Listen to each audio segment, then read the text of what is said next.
So you gotta fight for your right to party. Well, this is December 18th, D-Day, I guess, for this fight. And it's between Bernard Hopkins and Jean Pascal. And it's for Pascal's WBC and IBO light heavyweight titles. Um, Hopkins doesn't have any titles because he hasn't fought anybody that's had a title in the light heavyweight division. Anyway, this is the prediction, so I'm going to go over both fighters and then give my, break them down, and then I'll give my prediction at the end. Okay? And we'll start out with Bernard Hopkins, 51-5 with one draw, and he's 416 years old. So he's ageless. I mean, he's kind of like Methuselah in the ring there, and he looks good, but you have to ask yourself, is that the quality of opponents that he's facing? He beat what could be argued as a washed-up Roy Jones Jr., who was nowhere near his prime.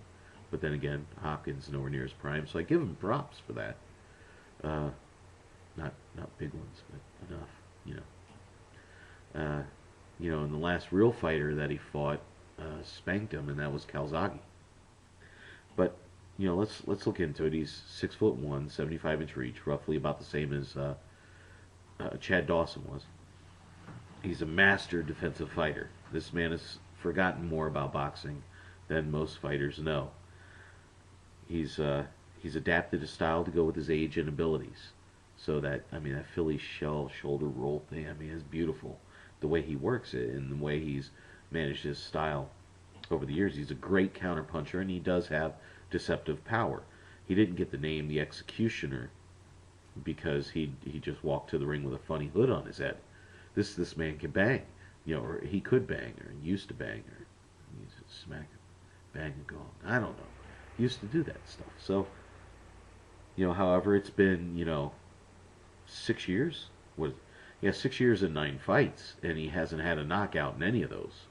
So he's relying more on his defensive skill, his counterpunching, and stuff like that. And the fights go the distance, so his stamina has never been in question. The man keeps himself in what could arguably be some of the best or the fittest shape of any fighter out there. His biggest weakness, though, is his activity. I just broke my pen. And going through that, a lot of his fights as of late, he's only thrown like a total punch output of around 350 punches a round, and that's, or not a round, but in a 12-round fight. So when you start breaking that down, you're like, wow, that's less than 30 punches a round. That's not good, And he's a slow starter that builds, so you can build up the early rounds on him. That's what Jermaine Taylor did to him. So when you think about that, Jermaine Taylor went the distance with him twice, and we got like middleweights like Abraham knocking Taylor out. So think about that for a little while. He is rough. He pushes all the rules to the brink. He knows all the rules, and he knows the limits. He knows when to stop. He also knows how to turn your body and get you away from the referee, rough you up a little bit, and go from there. It's beautiful. It's beautiful. He did beat an ill bloated Pavlik. That was good. Average super middleweight in Ornalis. An over-the-hill fighter in Roy Jones Jr. And through all that, he became the #1 light heavyweight in the world. But in reality, he hasn't beat a true top 10 light heavyweight yet. The guys he's beaten have been blown up super middleweights or middleweights. And it's just not active, He has tremendous patience and will. He is going to fight his fight and only his fight. He won't fight anybody else's. He's going to slow down the pace, make you fight his fight. The way you go against that is if you do what Calzaghe did and throw 700 punches on him, and you kind of force him. You force him to do something else. He can stay in his style, but if you're going to hit him 10, 20, punches, he's going to come out of it. As I said, he does stick to the game plan, but again, let me go back. The last top fighter he fought beat him, and that was Calzaghe. So, a lot of questions now starting to come up. in there, and that you need to ask yourself instead of hopping on the, well, everybody says he's number one. Let's, you know, check out everything. Going over to Jean Pascal, who's just coming off of beating, at the time, the number one light heavyweight in the world. That was Bad Chad Dawson. And he did that. I thought he did it convincingly. He's 26-1, 28 years old. Okay? He's got almost a 60% knockout ratio, so he's got the power at the heavier weight. Now, he himself has come up from super middleweight. It's only been a couple years since he's done that, but looking at him, he looks, like this is really his weight. He's a very sturdy, very solidly built fighter. He's 5'11".